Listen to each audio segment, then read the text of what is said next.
This is our third episode of Raw Flow. Raw Flow. And we ended last time talking about the plant medicine, didn't we? Yeah. So we thought, why not bring the lovely Michelle on Yes. Hello. to talk This is about... our first guest. Woo! Thank you very much. It's a privilege. to talk about her experience of the plant medicine, because I think, you know, myself and Sammy haven't got experience of taking plant medicine, so... No, and we only briefly covered it, didn't we, at the end of the last one? Because as we said, the topic of spirituality is so vast, isn't it? And it was something that we definitely wanted to talk about because it is the buzzword at the minute, isn't it? Plant medicine, and it seems to be popping up everywhere. So we've brought you on to share your lovely experience. Thank you very much. If that's okay. Of course. But also maybe share a bit of how you kind of got there, why you got there, what drew you towards it. Okay. You know, your journey, the beginning of your journey. Yeah. It was never anything I thought about, and it was never anything that I thought I was going to do. It wasn't a plan. It kind of happened. So I mean, I suppose it was early on in my spiritual journey, I should say, where I was still discovering, looking, trying to find all, you know, these sorts of things. And I'd been seeing a lot of double numbers everywhere. So, and it was starting to freak me out, to be honest with you. I even just I'd started renting a house, and I looked at the clock and it was 13:13, and I ran out of it because I was... No way. I did, because I was like, wherever I looked, I was getting 13:13, and it was starting, and I didn't know what it was, but it became too much of a coincidence. Yeah. And so I had one friend at the time. Well, I had quite a few friends, but I did have one friend that I'd talk about spirituality to, and we just both sort of opened up. She was very much more probably about angels and also ETs and things like that. Okay. So she was very much, really interested in that. Whereas it wasn't a natural thing for me. I was probably more about the gentler sort of side of it. Bit more cautious as well, maybe? I was cautious. Yeah. I was cautious. And it was actually her that had mentioned it to me. I'd never heard of ayahuasca before. And she said to me it was like 10 years of therapy in one night. Wow, okay. So that sort of... I'm there. Yeah.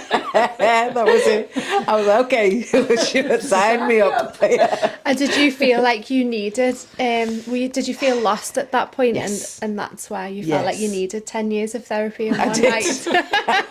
We could Probably all do about with that, 20, couldn't we? Really?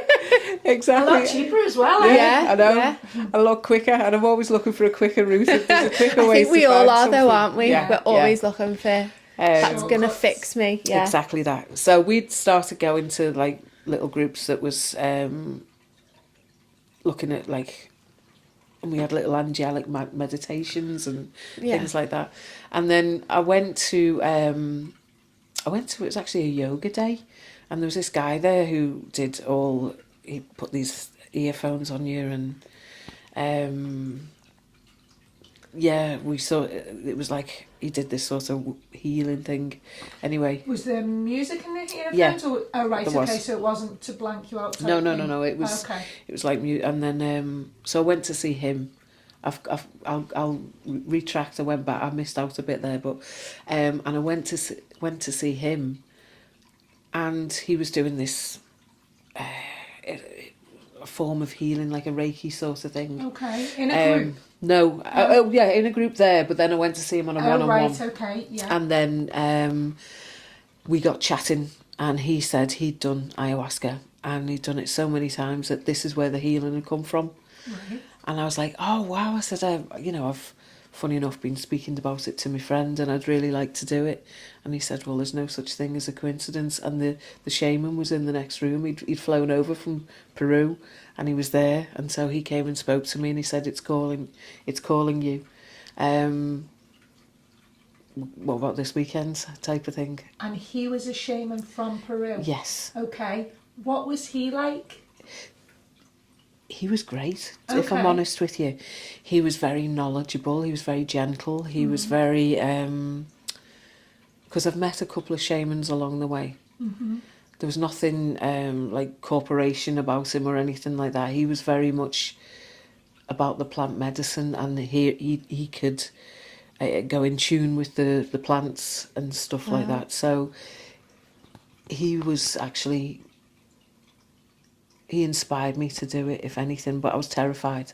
I was absolutely terrified. Shamanism is part of ayahuasca and Cambo, isn't it?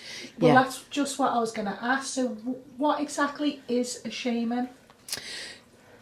Well, my understanding of a shaman is he is the one who guides and protects, basically. Right, okay.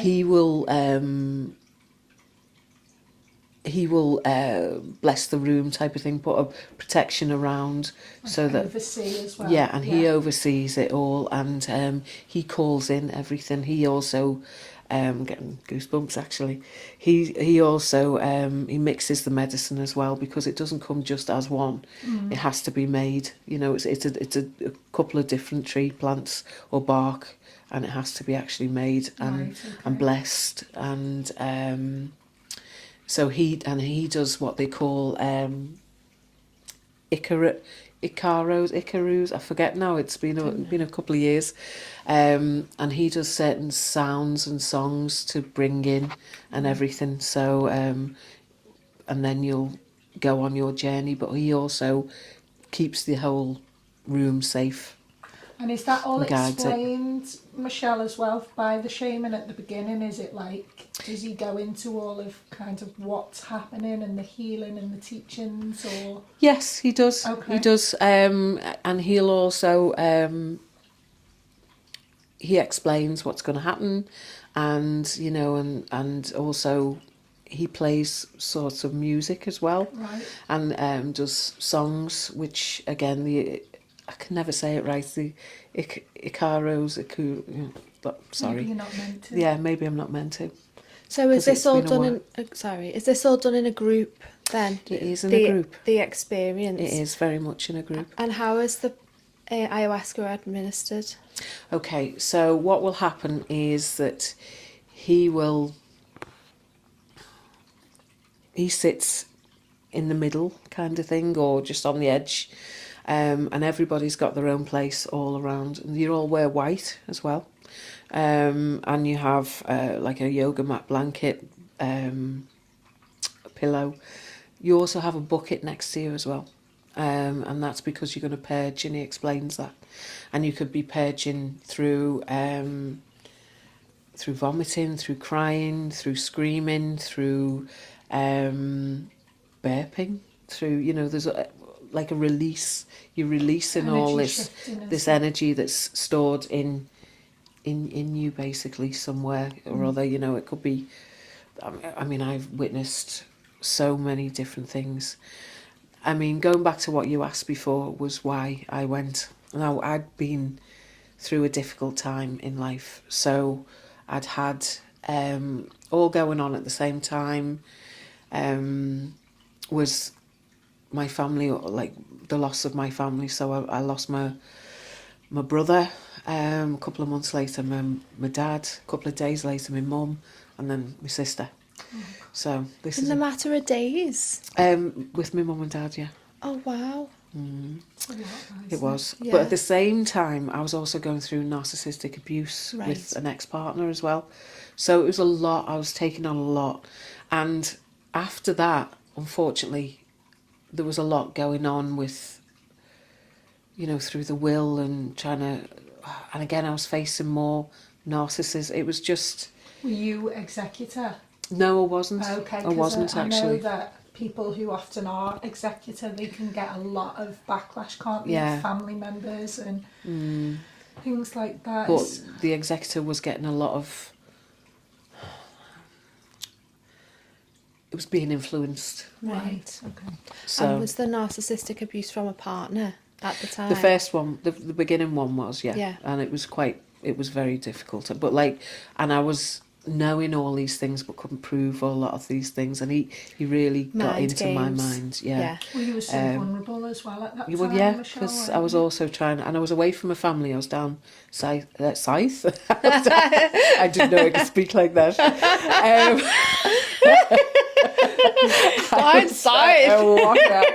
I was down south, so I was away from my family, and you know, and he was taking things away from me, like my car. It was quite so difficult. real gaslighting. Very much gaslighting, and I was getting locked in rooms. It was awful. Had he always been like that? No. Or? So this is a gradual thing. This is a So gradual thing. You start to question your own reality. Massively. And sanity. Yeah, and I had no one there to sort of validate what I was seeing, what I was now, you know, and with me being quite sensitive and empathic, I could I could see all this, but I couldn't prove, you know. I think sometimes with narcissistic abuse as well, it's hard to even talk about, because it could be something that's happened and you tell someone else and they're like, well, that's not really that massive, but it's stuff like just not speaking to you like for a period of time, so they're controlling the room with silence. Massively, yeah. So that's not actually like punching you in the face or telling you you're whatever. Sometimes it's worse because it leaves you thinking, what have I done? Especially if you've got like, if we go talk about attachment, if you've got an anxious attachment, so you're more like, say you're empathic, you can feel someone's energies off. So you're like, you instantly internalise it. What have I done? And then you're like, what have I done? What's the matter? Nothing. It's like there's something going on, but it's not being spoken about. Yeah, you can't put your finger on it, can you? And it's also, it's rejection, isn't it, in a way? And if you've already got rejection wounds, massively, it's one of the first things to feel, isn't it, around someone? It is, and it was like I was this big gregarious character that was quite confident, even though possibly a lot of it was a masking confidence. But he slowly made me second guess myself, made me question everything about me, and so I was shrinking. So he was trying to break you down. Oh yeah, yeah, massively. But also, he was trying to have this second life as well, without getting caught. Wow. Okay. But I was quite an intelligent woman that could see all these things and was, It was a difficult time, a very difficult time. I was speaking to my sister yesterday about narcissistic abuse because she's been through it, and I was saying, like, from my experience of working with certain individuals, they're totally unaware of their behaviour, so they actually do believe it's your fault. I don't think they go out of their way to, or they're not consciously thinking, I'm gonna control the room with silence because that's going to hurt that person. No, I don't think that. No, I think it's a subconscious thing, but it comes from massive insecurity because they always need to be in control. Which comes from fear, doesn't it? Yeah. And if you think... So a lot of people, when they're in the ego, don't know they're in the ego, do they? No. If you don't understand it. So narcissism is the step on from ego, I feel. It's when your ego kind of takes over and then you go into that narcissism.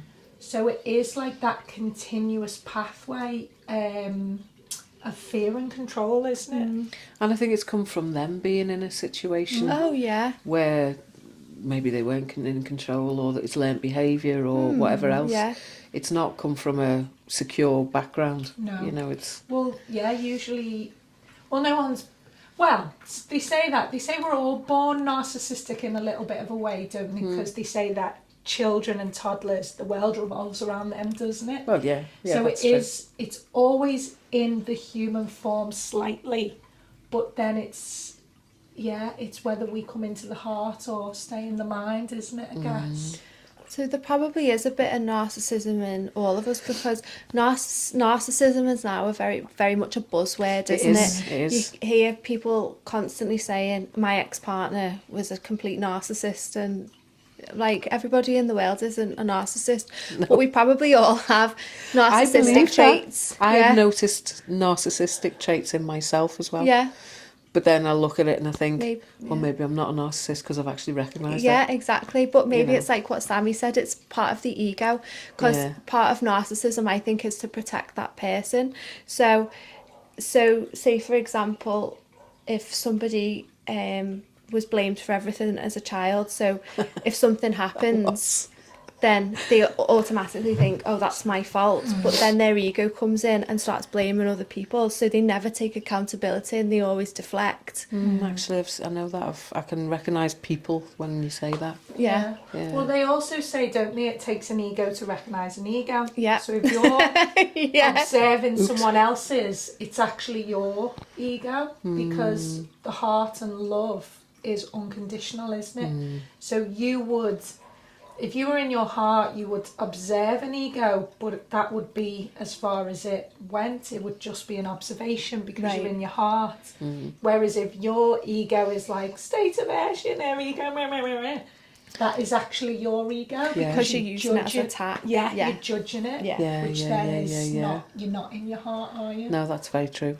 That's very true. It's very complex, really. It's isn't all it? swings is. and roundabouts, isn't it? Because, you know, if you think that person's trying to fix me, but actually you're recognising that and you're trying to fix them. And if you're in a relationship and it's like that, it's like, it can be quite, ooh. Well, this is where the mirroring can come in, isn't it? But I think with narcissism on your account, Oh yeah, it's different. it's quite strong, and it's what I find bonkers is, like you've just said, you were quite a confident, gregarious character. Surely that's what he fell for. That's but meant to then be they the way try they to do. break Yeah, you down, I don't which get I that don't either. get that. Makes No. them very insecure. So at first, I think probably it's like, this person's an asset. So because with narcissism, it's choosing people that make them look good. That's true. But actually, when it starts to challenge who they are or makes them feel insecure, no, got to break that down. Yeah. Yeah, that's very That's true. how actually. I see it, Yeah. yeah. Very true. And 'Cause- again, it's control, isn't Yeah, it? Huge control. and this, who he was, that was very much him in his ego and how he looked and Image. Image and is you so know, important. he was like the top dog type of thing, you know. He was, you know, successful company, all that sort of stuff, and it was very much about how he looked, and yeah, it was. I was very different back then as well, you know, sort of in every single way. I was very successful. I was very confident. I looked, you know, like I cared about how, it was more about how I looked outwardly, sort of thing, you know. Which in a way was the same as him. That's it. I was at the time.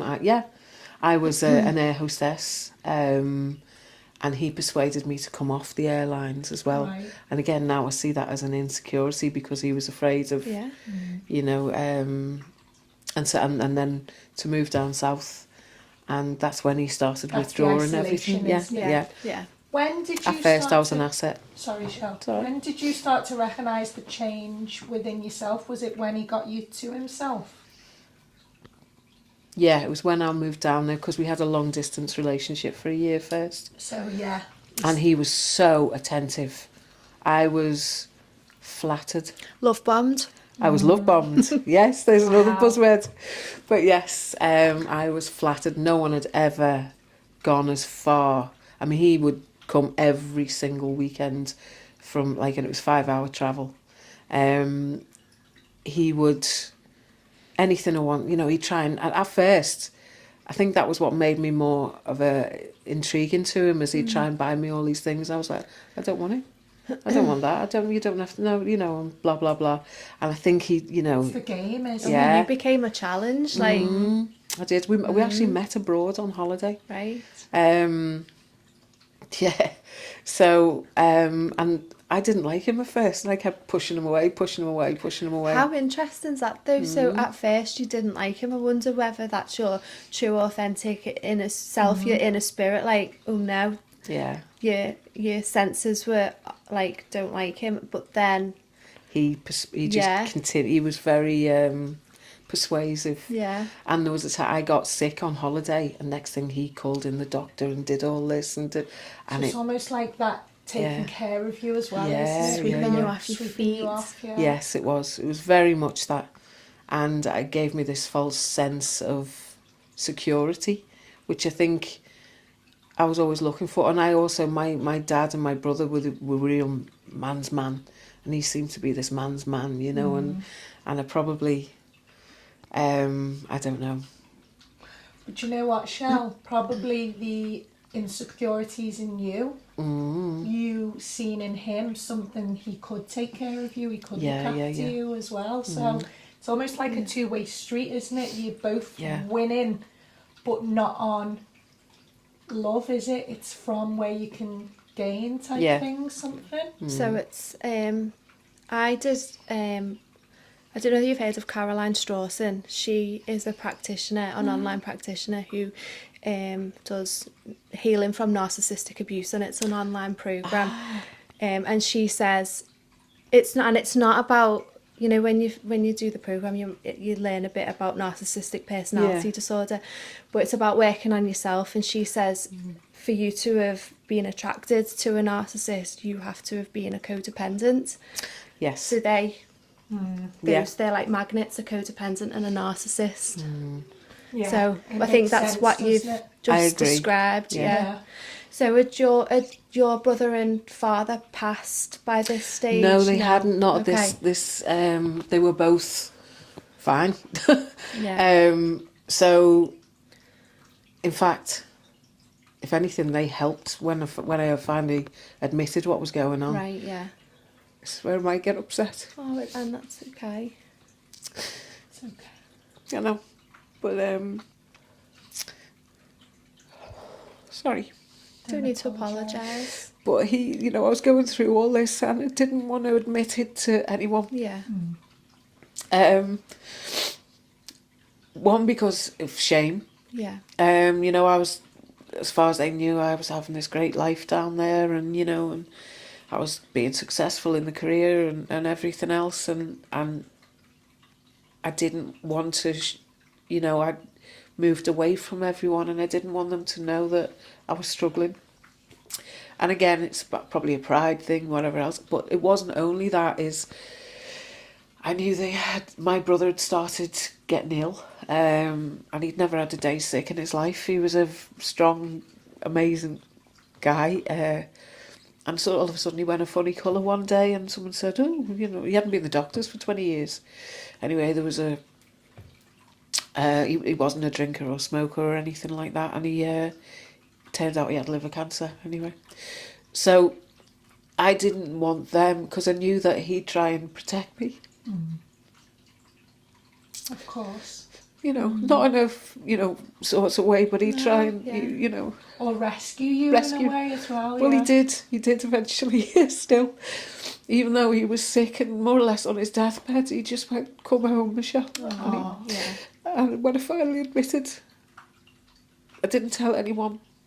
And I finally admitted it, I think, to my nephew, because my nephew had phoned. And next thing, my brother got on the phone. And he just went, I'm sending Dean for you. So this is like a couple of months before he passed, type of thing. So we didn't know he was that sick at that Yeah. time.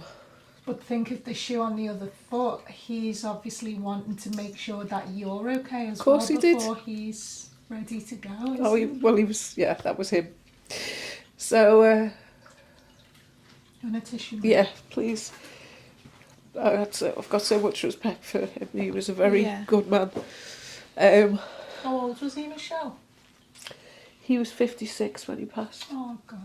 Yeah. And was it quite quick? Yeah. Yeah, it was. So, well, they had all these. They didn't know what was wrong with him for a long time. He'd just got a funny colour, and we all used to take the mickey out of him because he had this most amazing pearly white smile, and the darker he went, the more it made him smile. So was he like jaundice or? Yeah. Right. Yeah. Yeah, it was, but it was like he went very dark in colour, sort of thing. So yeah, so they couldn't find what it was, and he worked. He had an aquatic shop, and they were looking to see if it was like a hepatitis thing or what, and it was only at the very end that they actually found this, the cancer type of thing. They knew it was obviously to do with the liver, so he just cracked on. He just carried on. He had a business. He was looking after everyone, and at the same time, my mum and dad were getting frailer. So,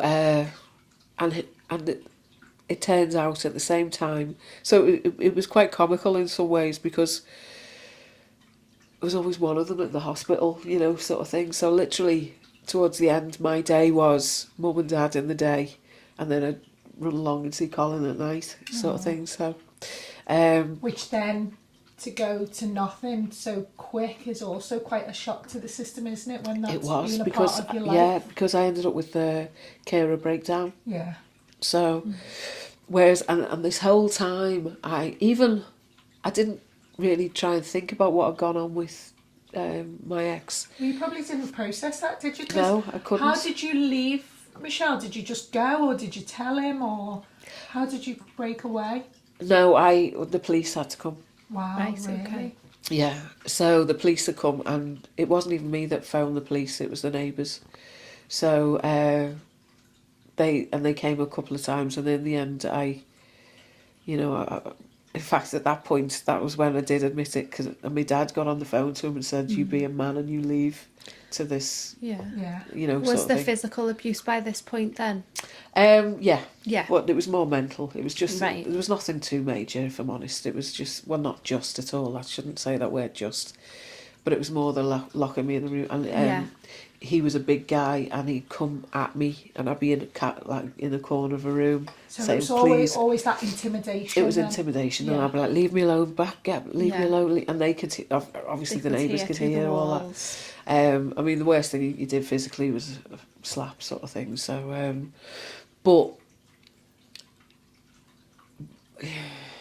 but I'd experienced this. There's a whole deeper story about my life, type of thing, and things that had gone on prior. And every time I just kept pushing all these things down and not admitting to anyone that I was struggling. Prior to him. Right, okay. Yeah. So he'd also broke in the middle of the night as well, and he broke in the day, and my dog Buddy saved me that one time. So even though he's blind, he got in the middle of us and, sort of, protected me, and then he broke in the night, unfortunately. But so there was all things that I'd gone through. So you were in fear a lot of the time then? So your safe space at home could never be There was never a safe space. Because once someone's broken in, Yeah. then It's there's total invasion, isn't it? so it's controlling you from outside of the relationship as well. Yeah.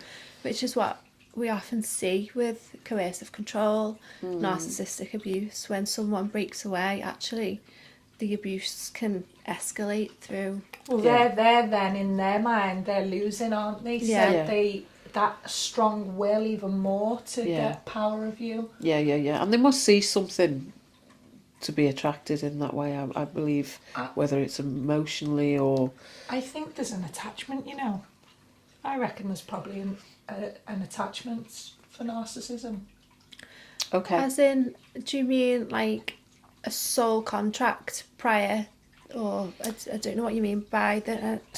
Like the spirit of So we can get... jealousy or something? Yeah, so we can get spiritual attachments. Oh, they've from, got a spiritual attachment. Right, okay. I thought you meant between the two people. Yeah, What you mean? no, Okay, sorry, yeah. I think when we have strong energies, emotions within us, so like jealousy or judgment or fear, we can create an entity that then starts to control us. Oh, definitely, yeah. And I think for narcissism, how strong it is in people and how they are so unconscious, Yeah. I do feel there is probably an entity attachment that is kind of influencing them. Well, funny you should say that, is when I was down there just weeks after me moving down there type of thing, I was a manager of a boutique hotel, and there was something very strange in that hotel.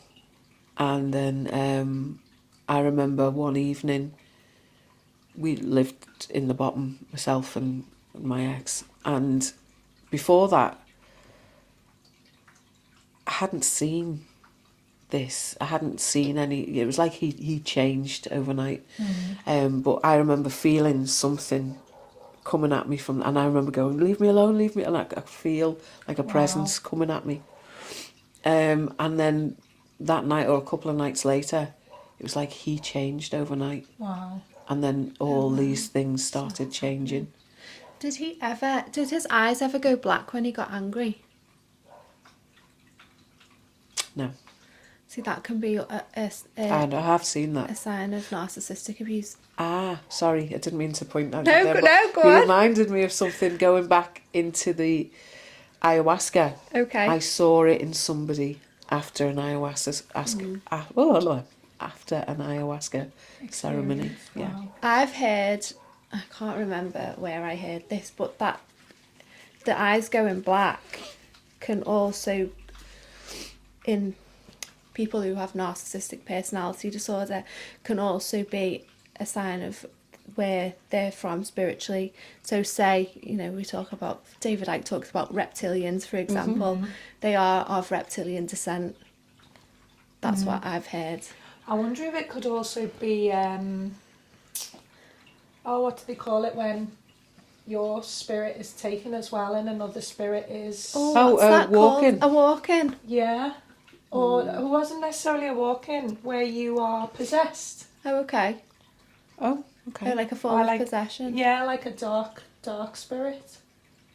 See, I thought like dark spirit can only come into your aura and then influence you in that way, rather than actually, I don't know. Well, going back to the ayahuasca. Yeah, sorry. No. I've got so much to tell you. There's so many things and lots of different layers that got me there. But my very first ayahuasca ceremony. Yeah. I was having a lovely time, I'll be honest with you. So, were you nervous? I was terrified. Okay. To the point that I thought I was going to die beforehand. This is in my head. I mean, Okay. I'm like, oh my God, sort of thing. And I once had gone to see the shaman, as I say, and he was like, right, we're having a ceremony this weekend, blah, blah, blah. Come along. And between then and it was about a day or something, 2 days. And I think that was the only way I was ever going to do it, because if I'd have actually sat and thought about it too much, I don't know, I probably would have talked myself out of it. But I had this real strong feeling that this is going to make a difference. This is going to make a change in me. I wonder if that was because you wanted it to, though. Quite possibly. That will of, I am desperate here. Yeah, I was desperate because I was just masking everything about me. I'd lost a lot of who I was, and I was looking back because I grieved that as well. Not only was I grieving all my family, but I was grieving the person that I was. Yeah. So there was an awful lot, and yeah, I used humour as an awful lot of Defense. yeah. So rather than letting anyone in close or seeing how much pain I was in, I mean, it was probably quite obvious as well, but I'd deflect everything. So I went into this ceremony, and I think I watched a YouTube just before it, and I thought, oh my, what am I doing? So, oh my! But you still went. But I still went, I know. and I was That's why getting I'm advice. avoiding birthing videos. And I was like, feel the fear, do it anyway. So I was like, no, come on, I'm tough. I can do this. I can do Sorry this. to tell you, Lorraine, you're a bit late now. Do you know what? Just to go totally off topic, but I remember, so when I had my first, my mum was with me and I was having these contractions and it hurt so much and I went, Mum, I don't want to do this. And she was like, it's a bit late for that now. Sorry, back on topic. I At least remember. Michelle had a choice. Yeah. Only in that, yeah. But yeah, I did. So I like, when I arrived, I had to have, luckily there was a girl there that I used to know from years back, that we were like on the party scene type of thing. And she was there, and so we were all like, hi, great, you know, and all that. And then I got chatting to a couple of others and in there, and they were all reassuring me it was all going to be fine, it's going to be great, and da-da-da-da-da. There's your sick bucket. Yeah. But then all the people that were there were quite cool, to be honest with you. They were all like my kind of people. Yeah. And like, it was just great banter, and so it just relaxed me all into it. Next thing, we went into the room and I changed into the white and everything. I thought, oh my word, what is going on here? So you have to change into white Yes, when you do it, okay. You do. Is that provided? No, No, you have to bring your own. You bring your own, Okay. yeah. What's the significance of that? I'm not actually 100. I've Okay. been making it up if I was Yeah. to answer, whether it's to do with purity or... Yeah, purity came to my mind. Me too. Yeah. But also reflection came to my mind as well. Okay. Anyway, so we take the medicine. It's all in. Everything's in dark as well. So when you take it, how do you take it? You take it in a cup. Oh, right, okay. So it's a liquid. It's a liquid. Right. It's not very pleasant. I can tell you that. It's the most. It's like drinking the bottom of an ashtray. Honestly. I've actually done that. I knew you would have done that. I think I've done it myself. I've picked up a can anyway. And there's had the ciggies in. I can relate. So it's not the most pleasant. That's so funny. I didn't mean to. It was an accident. Yeah. I wasn't in my right mind, but it wasn't ayahuasca. Well, I know these. I understand that as well. But so I've had an awful lot of life experience. Yeah. To be honest with you, and there's so many things I haven't told you about as well, and also, being in not my right mind and stuff like that, looking for excuses, or things outwardly rather than inwardly. So you're in this room. It's all dark. There's all this music going on. And then you just basically, you take the medicine, they call it, and then you go under. And it took me a little bit of a while, and the shaman actually said to me that I'm a caretaker. Oh, right. So because I was more interested in everyone else and how's everyone else doing than myself, and you kept saying, no, you do for you, but I couldn't help myself when there was something going on around me. Do you think you were fighting it a little bit because of the fear? Possibly. Yeah, because at the end of the day, fear is protection, isn't it? Yeah. As Yeah. well. It's not always...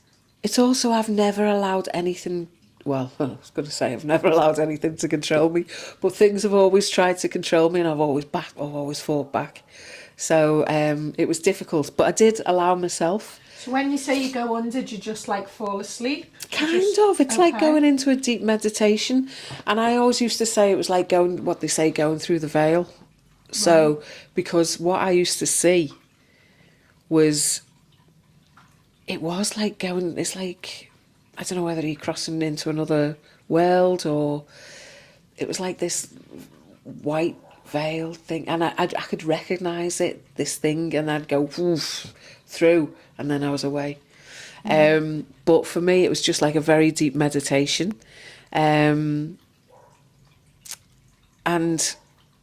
I was having a great time. I'll be honest. I was just like, la, la, la, la, la, mine was lovely. So Are you sick? I was, but I felt it was more that it reacted with my stomach. I was sick too early rather than Right, okay, purging. then like a purge. Yeah. And he agreed with me, that the shaman agrees with me. I think it was more, like... Rejection, maybe? Could be. So, but there was all kinds of things going on around the room. Like a guy he could see a big octopus on someone's head. There was a guy next to me that he was a TV producer from, I was like Madrid or somewhere. And he was all over the place, like screaming, crying, Really? like there was something like, get off me, leave me alone. There was like he was releasing something. Right. Did that not scare you? How did that affect you? This is what I couldn't believe at the time, is that I couldn't even watch a horror film. Yeah. I'm like, no, all that sort of stuff. But at the time when that was happening, I put my hands on him to calm him. Okay. Yeah. Wow. So that's probably your inner spirit coming forward. Maybe. To being that protector.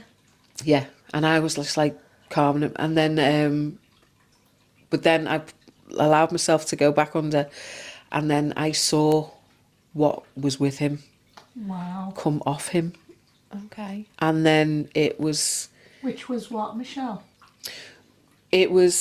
like, I can see it vividly now. It was it came off him like this, and it was like he had a big long grey cloak, but there was no like feet or anything, like, and it was all the shape of a body, and a hood up, but it had a black face. There was no Right, face to it. And that came off him. So That do you came think off that was him. with him when he went in? Yes, Okay. and that was what he was fighting to get Right. off, Right. So did you feel that was something negative? massively. Yeah.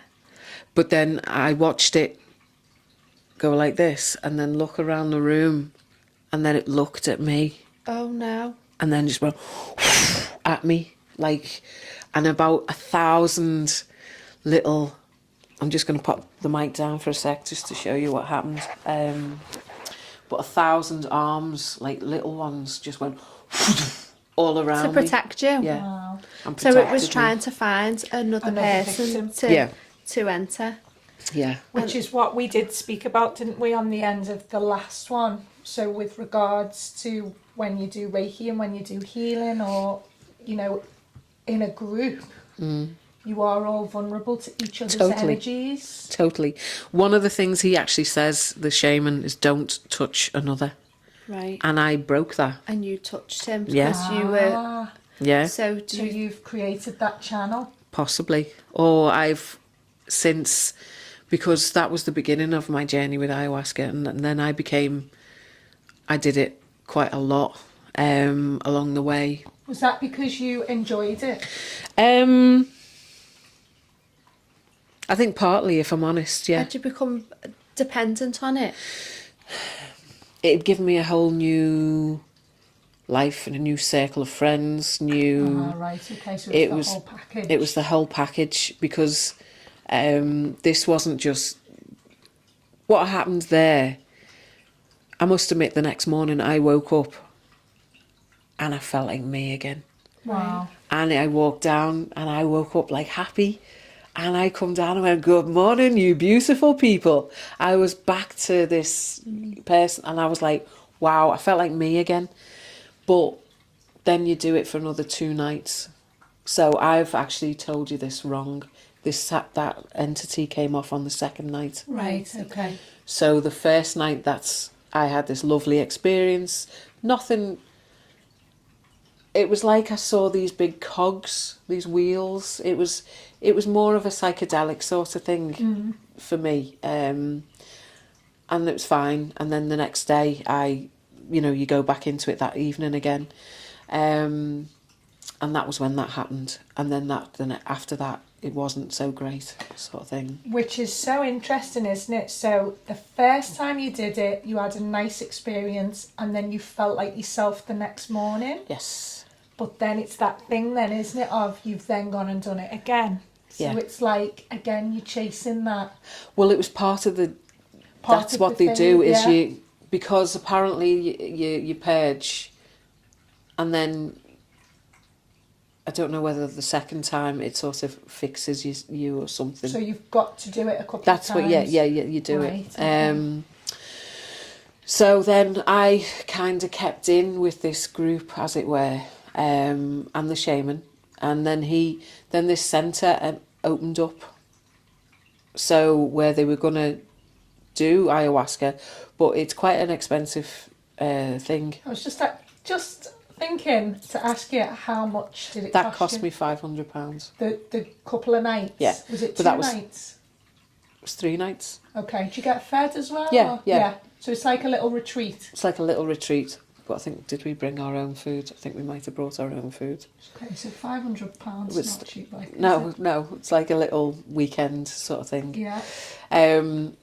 And then, so then this thing, we all remain friends, became friends, and then this centre opened up locally. It was a big, beautiful home that was someone's, and they couldn't live there anymore, and it was amazing. And then, so it became a thing where, and it was like a donation rather than paying for the 500. All right. So I went again, and then after that, because people kept coming to me, and I was like, I don't know what it was, but they seemed to be drawn to me for help, and I used to get nicknamed the Angel, so because I just had beautiful experiences. Everyone saw me with big wings. So yeah, That's amazing. yeah, it was actually. I remember one of them, this guy was just like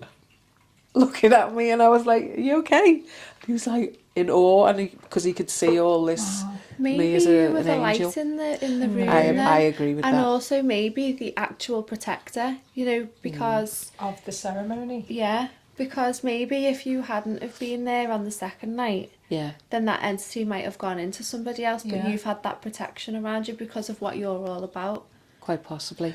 That rings true. Yeah. Because of the experiences that happened along the way. Because I then he asked me to become a helper, the shaman. Well, people were drawn to you as well. They were, weren't massively. Which is interesting. And even one time I wasn't there on the ceremony, but I'd been there in the daytime, and I wasn't doing the ceremony that night. And this guy, he was calling for me for some reason. He called for me, and apparently I appeared behind him and protected him the whole night. Wow. But I wasn't. I was at home. Yeah, so it was your spirit. Yeah. But we've had conversations with Colin, haven't we, about like how you can be in two places Yeah. at once. So that happened, and then there was a few times they just all kept seeing me as this angel, and that I became a helper. So I would then do the ceremonies, but I wasn't doing them to have these experiences. I was doing it, and you'd only get a little bit compared to what everybody else does. But then every time when he'd sing into it and he'd blow into the cup, and he'd go, and it was like the plant was talking to him. He was incredible, as shamans go. He was very in tune with it. Yeah. And he said, "You must drink tonight." And so I'd end up drinking like 6 cups, whereas everybody else would be on like 1. And was that because you just weren't feeling the I effect? could not get, no. Wow. So it That's was like, just- there's some I protection. was going to say, do you Definitely, think yeah. that was a protection? And Yeah, I it's got to only, be, hasn't it? Yeah. I only had like angelic experiences. I didn't have any, like other people were having experiences where they were in this, I don't know, they stuck in a loop, but like in this demonic things happening. Oh, gosh. Other people were stuck in like having bugs coming out the backside, and having all this, getting covered in all this nasty experiences. And then the people who did have them horrendous experiences, how were they in themselves, like the next day? And They did seem to, it was like they released something. right. So And whether those demons were within them. I think that, because that wasn't, when I described that look and it looked at me, I saw that 3, 4, 5 times along the way, and every time And I mean, these groups started getting bigger and bigger. So there was like 25 people in a room and stuff like that. And every time I did see that or see something coming off or people screaming, and I knew that scream wasn't them, it was something else. Every time that same look looked at me, and it came for me every time in every room. It saw the light in you. I believe that too. Yeah. But every time it came for me, and I remember thinking, oh, not again. You're obviously meant to have that experience though, Michelle. Yeah, I do believe that. So you've done it quite a few times and then you become a helper. I did it only a couple of times, and then I became the helper. But every time, he always used to say, you need to drink, because I had so much to release within me, he'd say, sort of thing. And do you think that doing the plant medicine helped you release and heal the things that you needed to release and heal, or have you had to do other work? No, I had to do a lot more work. Yeah. So at first, did you feel like it gives you the illusion of that? Yes, because that first, but I think it was only after the first. Right. And I think if ever, they shouldn't do it as many times. It's because I saw people come back and come back and come back, and they were just addicted to a different type of thing. Yeah. Because it is used in addiction, and for people trying to come off substances. Okay. Yeah. Like a microdosing type of thing, or is it? So say like you're addicted to cocaine or alcohol. A lot of people in there did have those things, and that's why they were coming. Yeah, and that's it. But what can happen is they replace one addiction with another. I agree. I watched it. Yeah. Yeah. I watched that happen. And I think the hardest thing to do is live life and deal with all the triggers of life. But that, I don't suppose that can teach you how to do that. It can maybe release certain things. Yes. It's like when you go and have a spiritual entity removal for different things. Say for, if you feel like you've got a spirit with you and you go and have a removal.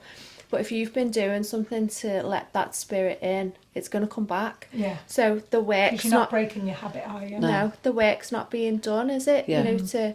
Why did I do that in the first place? It's like when people stop drinking and using, but replace it with, say, food or shopping or... Yeah.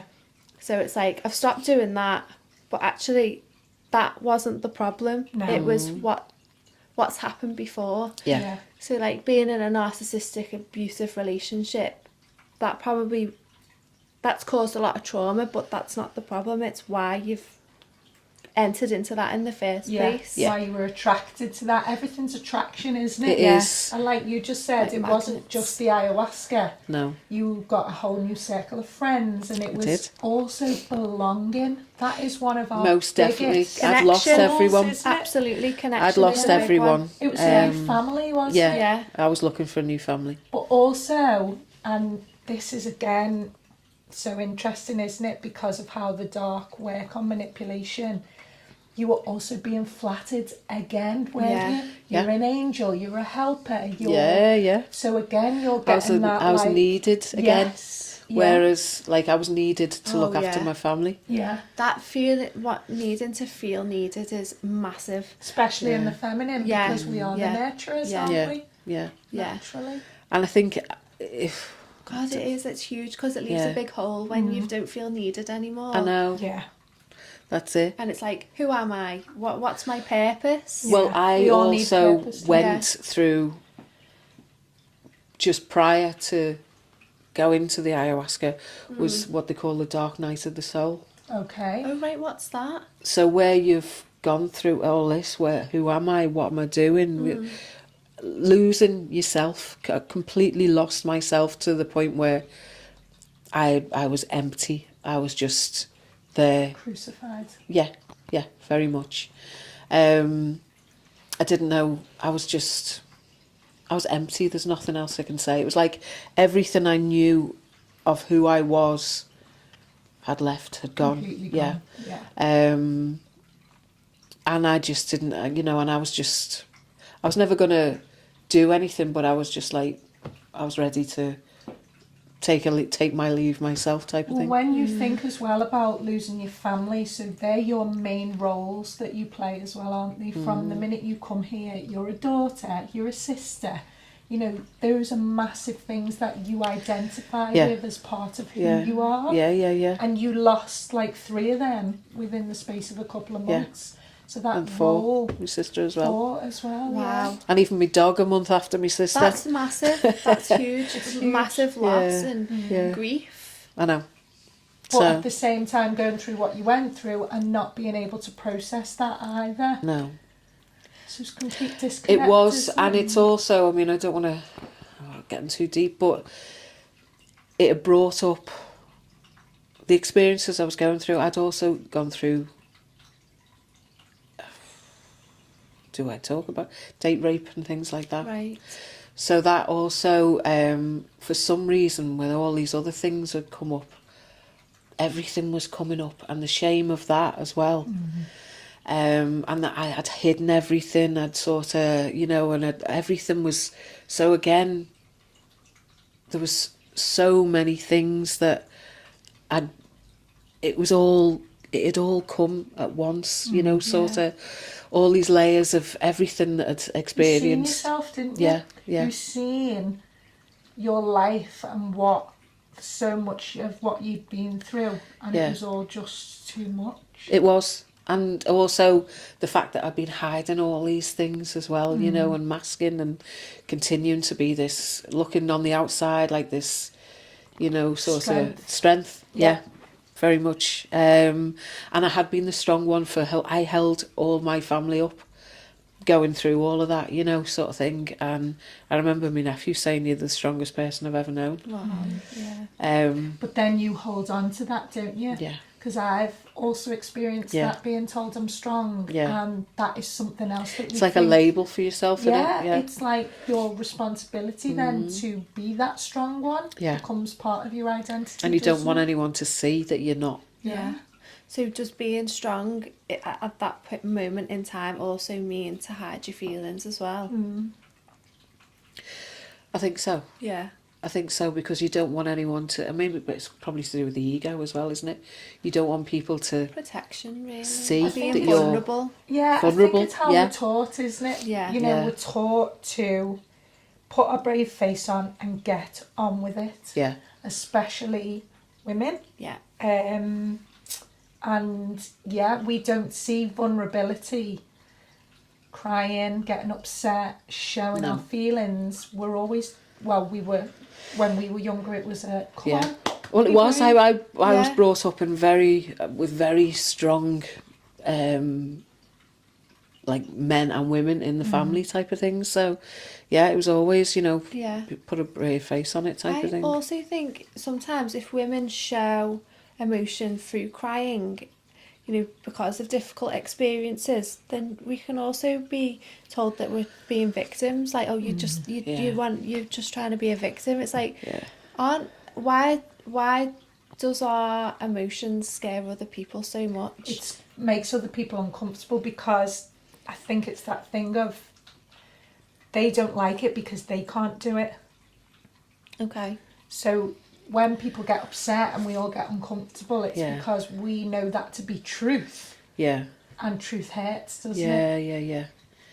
See, prior to, I never cried, never showed anyone. I was like that. But now, with all the, I mean, it's a bit like there's that many things that it's difficult not to cry type of thing. But now, I'm not. Pregnancy makes it difficult not to cry. I'm just going to say, I cry at the drop of a hat. Yeah. But the thing I get that. It's so mad that we see something wrong in it, because, you know, it's like, there's power in it. We're supposed to eat, aren't we? That's something we need to do to help our body function. Yeah. When you hurt yourself or when you hurt, your body cries. It's a natural reaction, yet we judge and label it, don't we? You feel shame with it as well. Yeah, it's insane. Shame's a big one, like, that's running through this, isn't it? Like the feeling of shame. And shame binds all of the other emotions as well, because shame's all about hiding, Yeah. And I think that's been very much a thing within my life as well. And I think that's where I was going there is to try and release all these things, to be the original self that I had been prior to all these things happening to me, type of thing, or I think it's also where you get your worth, isn't it? So because Very you'd much. been that strong protective role in the family, and then the family had gone, you were now being that protective role in this circle, very yeah. much. which is where you feel worthy then, don't you, as it well? was. That's very true. And and I had a purpose again. I had a, it was very much that, I And think. who was the old self that you were trying to get back to? Because you said you felt like your old self. Because normally or sometimes when people go into these experiences, it's like they want to shed, but then evolve into something new. But you wanted to go back to your old self. Yeah, I know, and I still, part of me does, but Okay. I don't know why that is fully. I think I felt more confident. I'd shine a lot more, and I missed that. Maybe the innocence of your old self. Quite possibly, because things changed when what I've just brought up Yeah. about the date rape. That was when everything changed for me in Okay, my life. yeah. But I still held it together and hid a lot. People wouldn't have known unless it was, they were Yeah. close to me, type of Yeah. thing. But Did I you felt share the that loss with anyone, Michelle? at the time. Yeah. Yes, Okay. yeah, I did. I shared it with my brother. Oh, okay. So he again was your protector at that time. Do you feel like he's with you now, like all the time now? Now Yeah. he's past you, like still being your protector. Yeah, he's always going to be that. Yeah. Oh. Yeah. So I think that's why I have such a difficulty in losing him. Just always remember he's not lost. No, he's not. Sorry, no. He's just in another room, isn't he? He'd be laughing at me going, stop it, will you? Stop crying. Yeah. What are you doing? He'd be taking the mickey completely. Yeah. But yeah, I think because I had such a... I didn't... he showed such loyalty. It was... I'd never been looked after that much, or someone standing by me That's over. the safety, isn't it? Yeah. I think that is what we're all seeking in a relationship, isn't it? And some of us never get to experience that, but you have. Like, how special is that? It's the unconditional love, isn't it? Yeah. Yeah. Because that is true love, isn't it? That is, yeah. When no matter what you do, someone is there for you, Yeah, and you know that. exactly. There's nothing like it, is No, there, it's in the nothing. world? And I think that's, I don't know whether that's part of why I have still to this day, I still have trouble, I miss him. Do you feel like you walked the earth with him before? Yes. And you've Look at the way that I answered Yeah. that so quick then. you're Yes. spiritually connected. There's something very much. I know that I've been told that he had an aquatic shop, and I'm really drawn to water as well. Right. And I was once told that there was no coincidence that we both are something to do with our spirits are close to water. When are your birthdays? Are they similar time? No, actually, his was the 5th of October and 23rd of July. I'm only about 17, honestly. But yeah, so no, but there's just something. There's a connection. There's definitely. I do feel that there wasn't just. Thank you. Yeah, it wasn't just this time round with him. Yeah. So, with regards to then, what happened then? Why did you start to pull away from the ceremonies, the people, the Right, ayahuasca? okay. So, it became... So, that particular shaman, there was another guy who he was coming regularly, and he said that Mother Ayahuasca was talking to him of a weeknight and on the couch and stuff like that. Anyway, he went over to become a shaman, and he did like a fast track thing. He did it himself. You're supposed to go through this certain process, and all of a sudden he thought he was ready and came back, and he sort of took over. and it became a very much, I didn't feel safe in his presence. Wow. Right. There was a darkness, and I felt that, and I watched people go away worse than when they came. Ah, well, that's interesting. You've been shown both sides of it then, haven't you? Yeah, very You've been much. shown somebody who's very competent in the practice. Yeah. And who's also from From Peru. I was Yeah, just yeah, gonna yeah, say, Is, yeah. you know, who it's Yeah. in their culture, it's Yeah. in their heritage, Yeah. isn't it? So somebody else who's gone somewhere and they've come back with a darkness. Yes. I think this is the massive danger of. Yeah, And and he, what happened to the shaman Shell? So he kind of come back and took over, but did the shaman just take his leave? well, he would be coming and going Oh, right. because you know, he'd go all over the world. He'd go, Right. you know. Did he not feel this from this person then? Well, I think he did, Right. but not initially, Okay. because he was listening to him. He was coming out with all these stories and seeing things and everything else, and I think he was swept along with it, He was in awe a little bit of him. do you quite think? possibly, because it never Idolizing? happened that way for him. Oh, okay. Right. So then he was, but I started seeing through this guy, and I could feel his lies Yeah. and his embellishing things and stuff like that, and I'd hear him telling stories to people, and it was like I wanted to be like that behind him. Like it Like didn't this. happen that way. Oh, So interesting. and But, there was a dark, and I was watching him become more like a predator, Wow. Oh gosh. because he was using his power in it to create relationships. Oh, I knew you were going to say that. Young females. Yeah. Like Wow. becoming a cult. Quite possibly. Well, yeah, Just influence influencing, and then vulnerable people. yeah, and then he did get a girl. There was a girl that he was with, but then he'd create an argument with her if there was another girl that came in that he fancied, and he'd send her home for the. Wow. And I'd We're coming watch back all to this, narcissism again. Yeah. So Wow. you're like recognising narcissism. watching it and all. stuff, Yeah.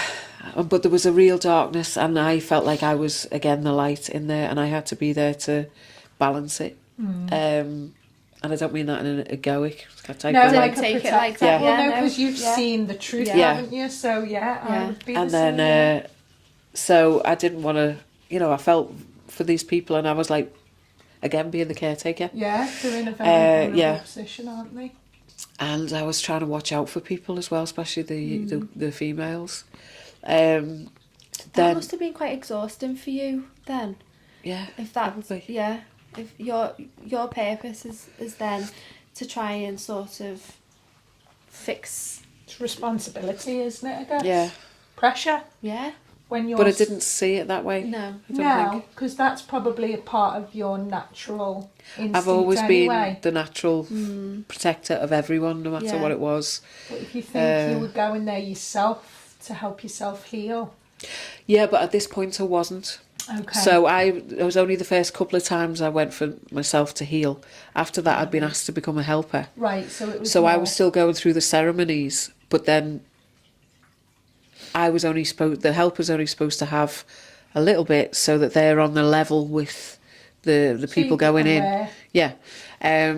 But he was saying to me, no, you need to drink. So I was still drinking I was drinking more than anybody See, else. I find that really interesting as well. Why are they making you drink more when you're supposed to be this role to help and protect? Why are they? So I've taken it as you weren't getting to a level that they wanted you to be at, because I think what we said before, there was maybe a protection over Michelle, so you had to drink more. Is that right? If I would say interpreted so. that right? Yeah, I'd say so. Um, And it was to bring up whatever, I don't know, to Oh, get to a okay, deeper yeah. level, to journey, as they call it, journey. Whereas I was just not able to, To reach that to point. reach No. that point. no. And again, I do feel that was protection. And also, when you were saying about you being the light in the room, before we pressed record, you were talking about the vibration of the light. So it ties in with that, Yeah, doesn't it? You yeah. were that higher vibration Yeah. in there for that protection. Yeah. I just keep thinking as well of, is it Sadhguru? Yeah, Guy yeah, on. yeah. So he's a guy on Instagram. You will have seen him. He's quite wise, isn't yeah, he's very wise, and he's always got like the gowns on, and Has he got a big beard? Yeah. yeah. And my husband was telling me that he watched a video with him going over to a shaman, and it was all about the plant medicine, and he was talking about it, and he kept going on at Sadhguru, you know, you need to take it, you need to experience it. And he was like, no, I'm fine, I'm fine. And in the end, he actually took it, he? Okay. but just looked at the guy and said, are you happy now? But nothing happened to him. Ah. So Okay. it's the other person, like, trying to make them feel better, you mean? Like, So, yeah, it was like, this guy was just wanting him to experience it, because he was saying you can't have a spiritual experience if you don't do this. Whereas Sadhguru is very much like, it's your inner spirit, it's your inner light. Yeah.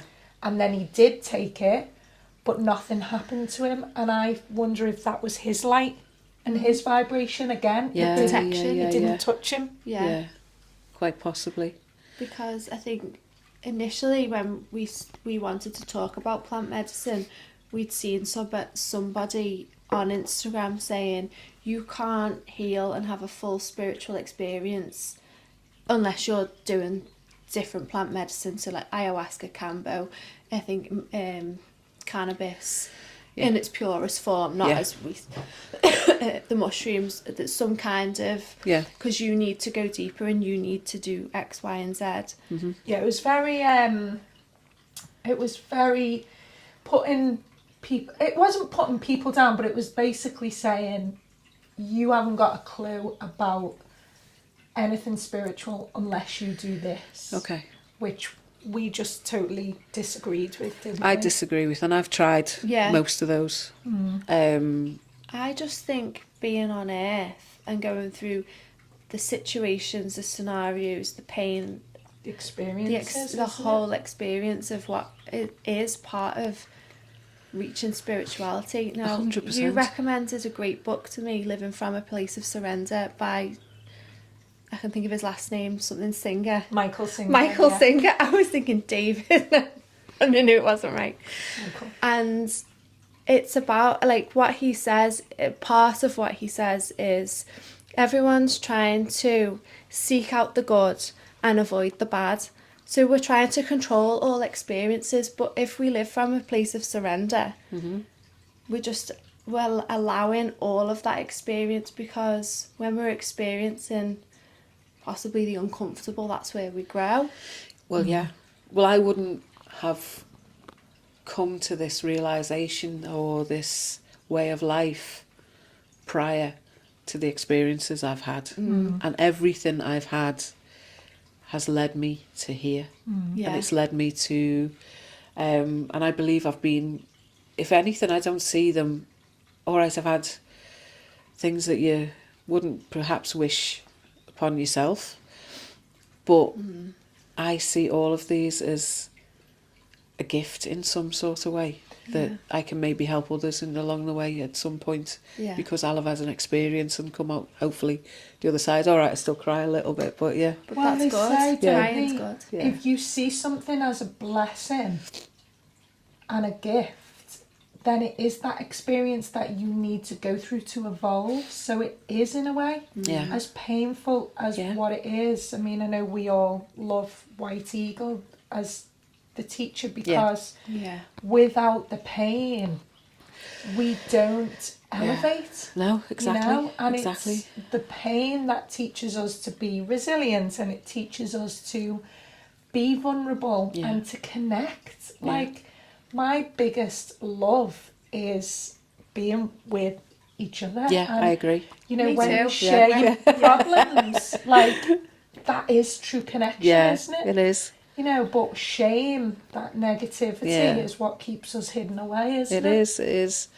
And I think different groups of friends and stuff like that, I still have that. I act that way with them, probably, whereas I can be myself or I can talk openly. Yeah. And whereas I can't go deep with them, you know, I couldn't talk about things like that because they would it Be make uncomfortable. uncomfortable, so Yeah. they change the subject, or Yeah. they talk about Or something wouldn't nice, or understand. what have you been to the, what have you Yeah. bought from the shops, or Yeah. whatever else. I've got this lovely dress, Which in sort of that thing. moment you do feel dismissed, don't you? Yeah. And that's not that group of friends, but I do think we need to get better at, as humans, Yeah, as number one, just listening yeah, to each other, don't That's we? very Because much- we've always got this thing, always of, oh, someone's got a problem, I need to make it better. yeah. But the true spiritual way of helping someone is listening. I agree with that. And how hard is that?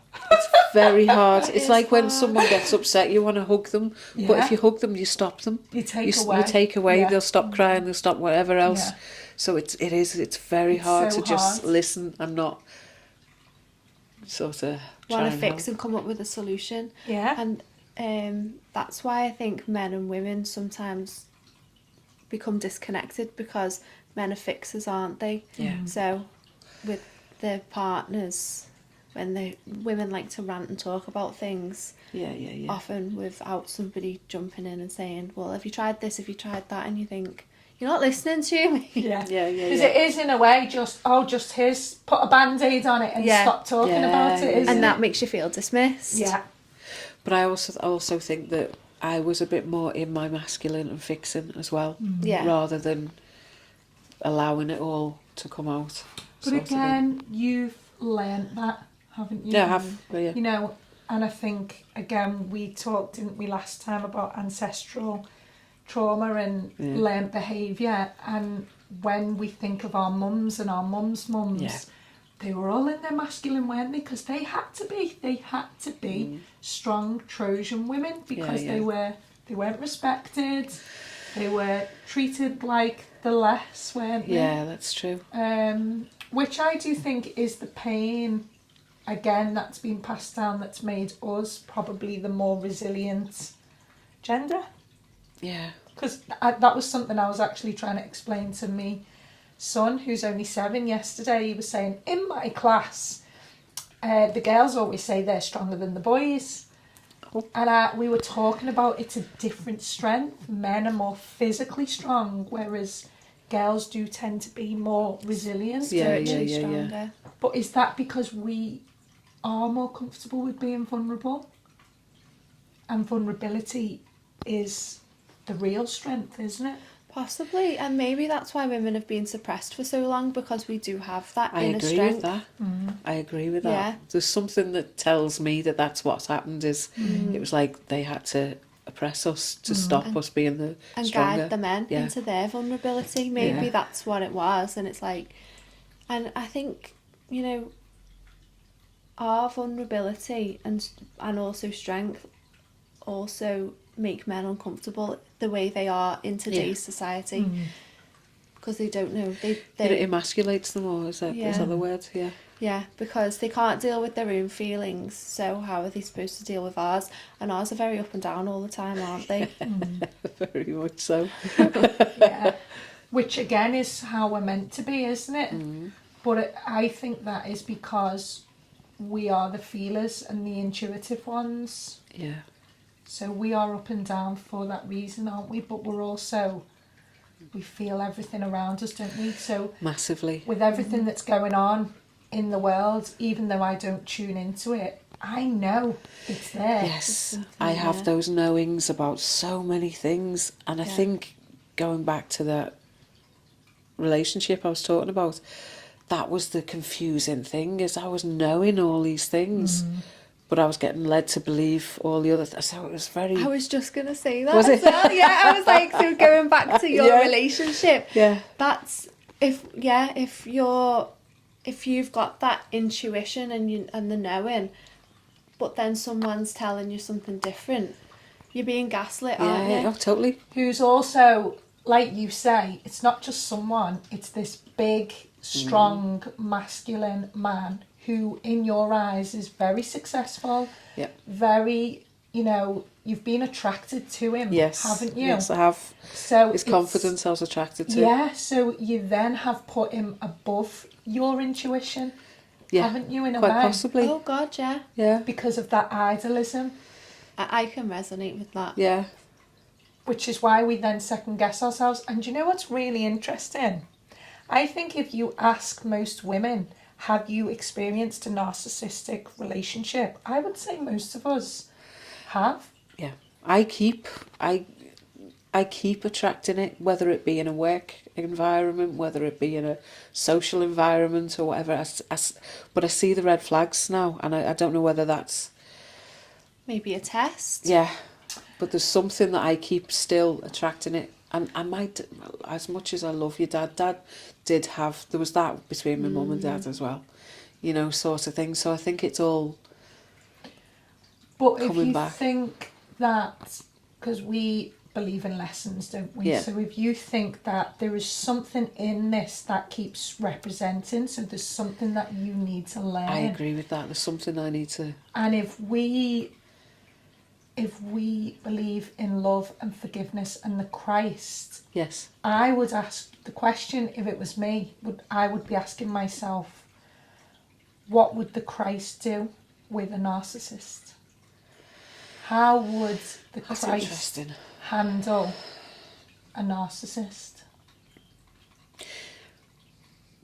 Because maybe along the way it keeps coming back towards you because you've not handled it in the way that you meant to.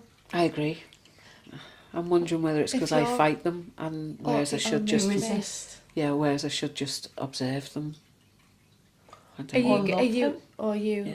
or are you like... Not love them, sorry. No, go on. I mean, not... Have compassion. Yes.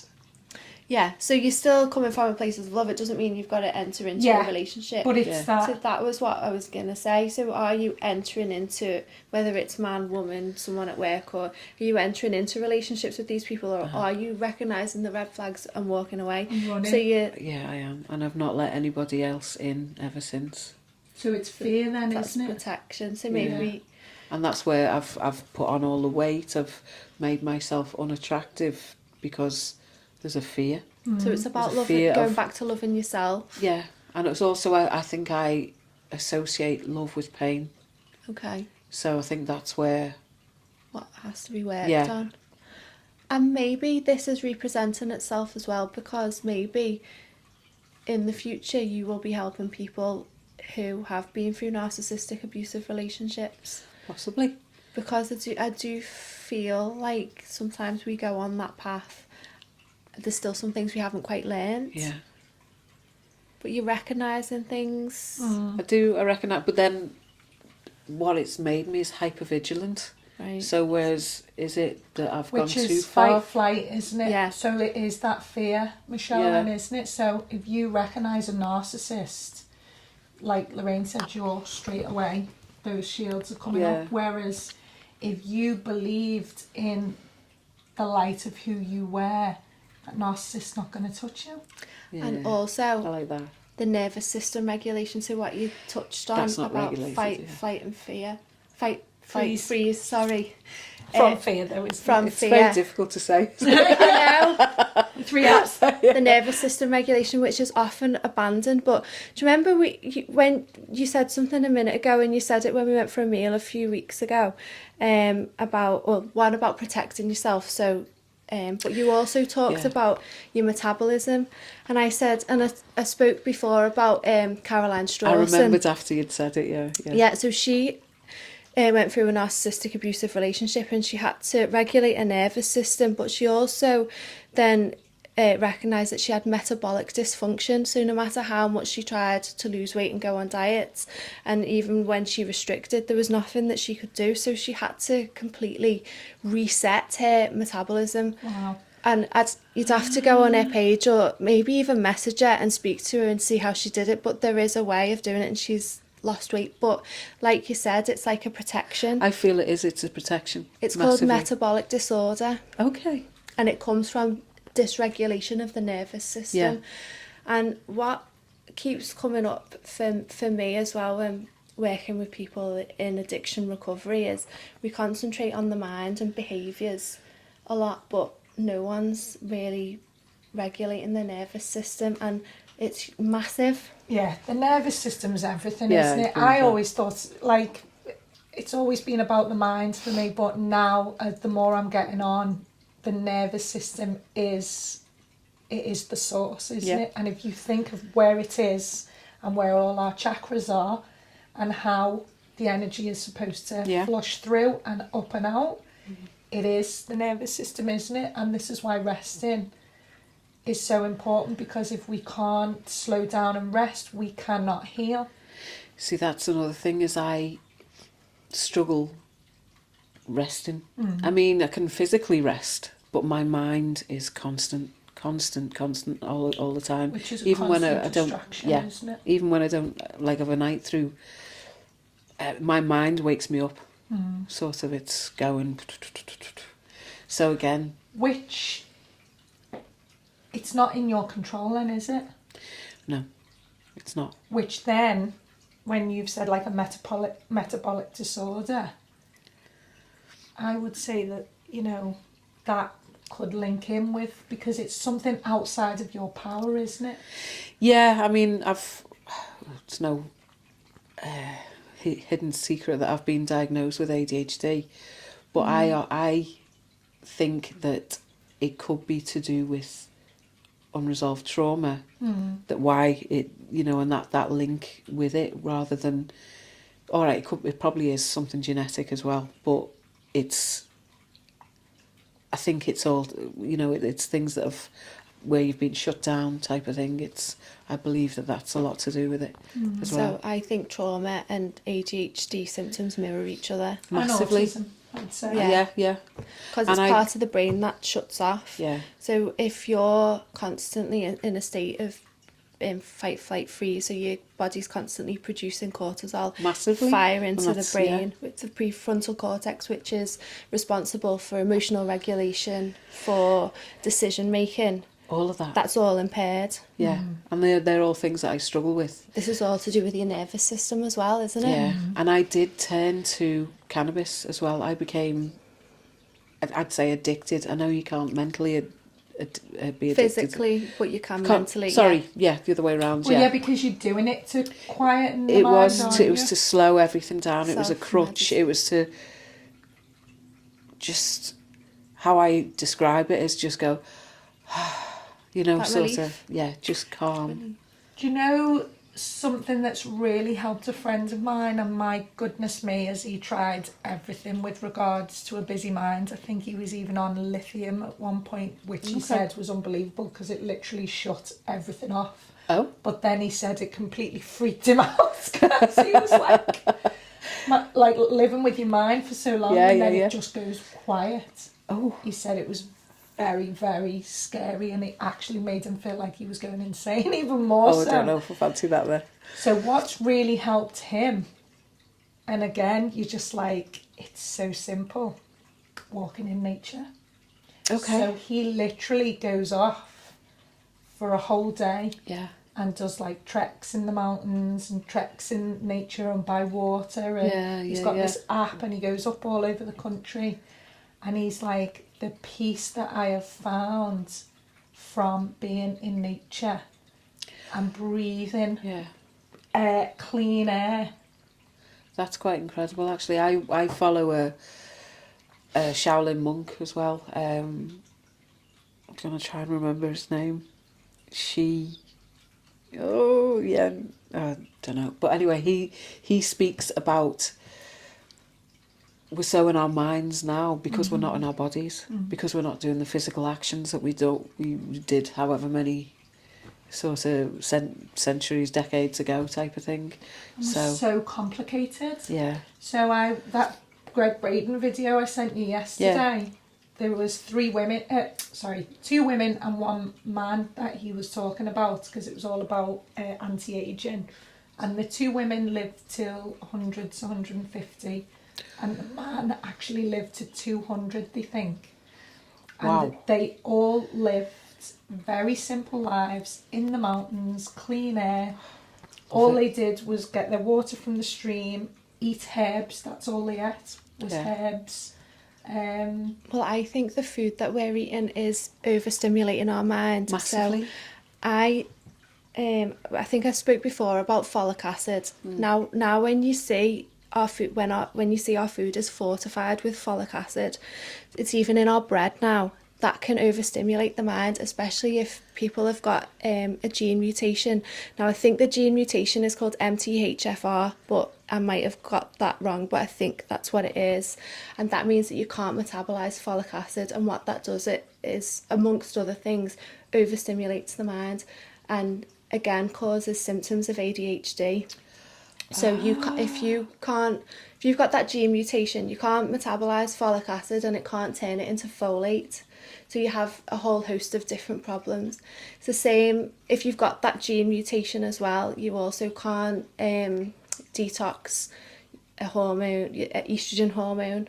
So you have an estrogen dominance. And again, we see that with people going through the menopause. If they've got an estrogen dominance, it affects the mind, affects brain fog and brain everything, fog. don't you? I've got all of that. Yeah.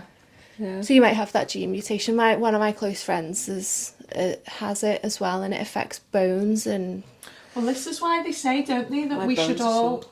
get our blood done and know exactly, like, we should eat according to what blood type we are, and I've probably read that. things like the genes would come into play in that, wouldn't it? Yeah.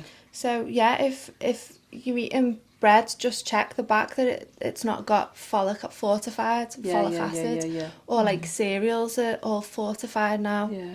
It's really difficult, especially even when we're eating fruit and veg. It's sprayed with. I know. Our crops are now sprayed with folic acid, and I wonder whether this is like another attack of the mind. I definitely believe that the ADHD and all these things is linked to what we're eating as well, Well, massively. if you think as well, Sugar as well. every day, isn't it? We're consuming it every day. Yeah. So it just builds up. And also, if you think with regards to how many children are now getting diagnosed with things, what are we all told to take when we're pregnant? Folic Folic acid. Acid. Yeah. Well, apparently 40% of the American population have got that gene mutation. So I don't know how many of the English population have it. Well, I'd So imagine it's quite it's similar. high, isn't it? Yeah. Well, that's very interesting. Might have to look into that a little bit. Yeah, I've watched a podcast with Gary Brecker who talks about that. Which is, again, it's all learning about you, isn't it? And finding out about you as an individual, rather than I need to go to this place to take this thing and I will be better. Yeah. It's just not how it works for me. No. We've all tried so many different things, haven't we? And what's worked for me is just really rooting into who am I? You know, and just learning about those behavioural patterns and all the ways your body works, responds, Yeah. emotionally can't say that word. Interactively. Relationships. I mean, they're one of our biggest tests, aren't they? Biggest triggers, yeah. So my head was blown the other day because the moon lady that I love to watch says that every relationship outside of you is a karmic, emotional,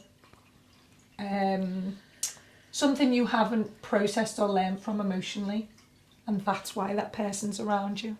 Oh my God. Got so much work to do. I know. Honestly. And it's funny, isn't it? Because like you say, you keep attracting those narcissists. Yeah. Why is that? It's like a moth to the flame. Yeah. Honestly, But- it is. Not another one, for God's sake, give me a break. But Yeah. the only way you're going to get to the truth is to ask yourself that question. Yeah, I do believe there's something in me. I think that they see this vulnerability that has come from childhood. Okay. Right. That as I say, I was shut down an awful lot and I was only told what was wrong. So I became this big character to don't care about, And so but really, I've got an awful lot of insecurities. Well, I was going to ask you, do you like that vulnerability? Or is she a part of your shadow? She's part of my shadow. So for me, shadow work is the work. Mm. Those parts of ourselves that we deny, we judge, Yeah. and we reject, Yeah. that's where the true work begins. How do we let them in? Well, you've got to start seeing them, and it's total honesty with yourself, which I don't think you can get to until you've let go of the shields. Yeah. I do feel I've let go of an awful lot of shields, and I talk about it now and things like whereas I never, because I'd see it as a weakness. Yeah. But there's an awful lot for the shield maiden to let Yeah. go of, I think, and to put down. Yeah. Yeah. But I'm through going through all these processes, I'm now willing to put in that work and ready and intrigued by it all, and I'm not afraid to whatever it brings up, or you know, Yeah. I'll deal with it and I'll move on, because it'll be, you know, lifting another thing off, Yeah. type of thing. Whereas before I just wanted to make a quick fix and then life would be all right again, and Yeah. you know, sort of thing. When it's not, there's too many layers, you know, that have got to be worked on, really, and changed Yeah. into me, how I see things as well. Okay, so if I was someone you didn't know sat in front of you right now, and I was vulnerable and desperate, and I was about to go and reach for plant medicine, what would your advice be?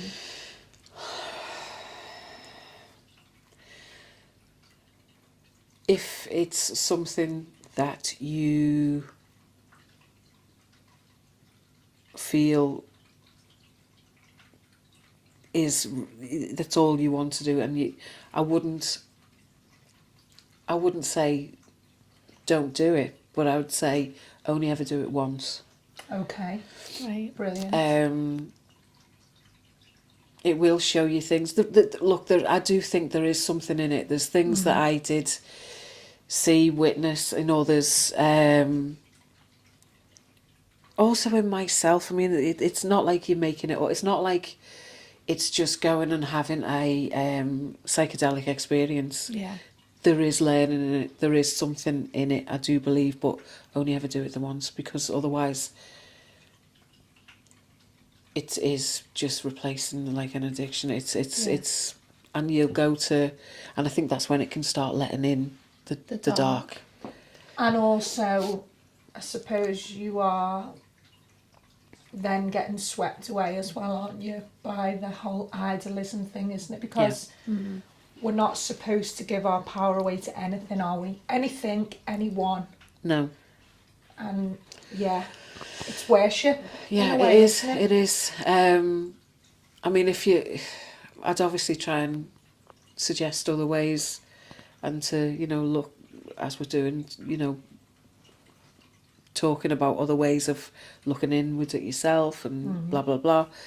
But if they were to do it, only ever do it once. And do it with someone Who's trusted. Yeah. Yeah. Very much so, and because I don't know, I can't really describe, there is, it does feel like there's a learning in it as well. Yeah. Well, everything's a learning, isn't Yeah. it? Everything we And experience. there's dark and light in everything as well, isn't there? There is. And I suppose maybe in the past that's why we've been taught to stay away from it, because there is a danger, there is a part of a danger with it. So, And it can let things in. I do believe it can let things in if you're not protected, or if you're not. But then let's face it, we then sometimes have to let those things in to then go, whoa, what is this? I don't like this, and then head towards the light, don't we? So, Quite possibly, yeah. because they say, don't they, you have to hit rock bottom to come back I agree up, with that don't as you, well. you know? Yeah, because that's what I was describing before. Yeah. So, and I might not have ever gone on this spiritual journey if I hadn't hit that rock bottom. You know, if life would have been fine and I was still, you know, having this great life, career, blah, blah, blah, then why would why would I start to look within myself? Yeah. You know, it's like I'd be too distracted by what's going on around me, really. Yeah. Living So, in the material, yeah. wouldn't you? Yeah, exactly that. I think that's what we ultimately have to let go of as well. It's to reach a point of true spirituality and understanding that we are spirit is letting go of the material, Yeah, very much. which is difficult in this world, isn't it? It is. It's like having some sort of balance, because you need, we are living in a material environment, so we do need things to help us live, but it's just not in excess, and that being your main sort of driver, Main isn't driver, it? yeah, because I do believe you won't evolve from that. You know, things will be taken away. Yeah, there's something I heard the other day. You can't serve God and serve money at the same time. That's interesting. Because I was at a point, as you know, where I was desperate financially, and I was like, but yeah, I agree with you can't serve both. Yeah, because I think you have to realise it's God that provides. Yeah.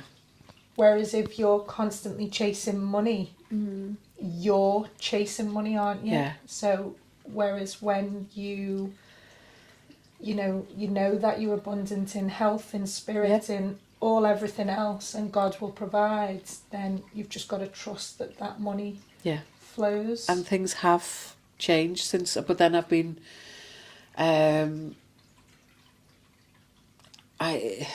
looking more towards God type of thing, and things are falling into place, whereas it's taken me out of that fear sort of now. Yeah, which is amazing. It is amazing, actually. And I was being given a beautiful gift as well, where I can start trying to help heal people. Yeah. So, Well, I think that's always been a part of who you are. yeah, the I think healer. so. Yeah. I think so. Do Even with you the heal? words, yeah. You heal by making people laugh. Yeah. You do. Yeah. Laughter is a huge healing, isn't I it? do think that's part of what it must be, because I come out with some gags. Yeah. So whether they're good or bad, Always I don't know. innuendos as well. I love it. That's my type of humour. That's why she's Exactly. But that's mine, and it was me family's as well. So Yeah. like my brother was so funny, my dad was so funny, even they all were. It's So a we had a beautiful real trait, good laugh. isn't it? Yeah. I can't remember what you said when we were in our book club, but I don't think anyone else got it but me and you. Yeah, just like everyone was being dead serious. I know. I can, yeah. can't remember you what had to go to the toilet. Yeah, to run off. But yeah, Yeah, it is. I can Laughter remember what it is, healing, but I isn't won't it? say it on this podcast. So we'll wet ourselves. I'll tell you later. But Well, yeah. on that note, shall we Yeah.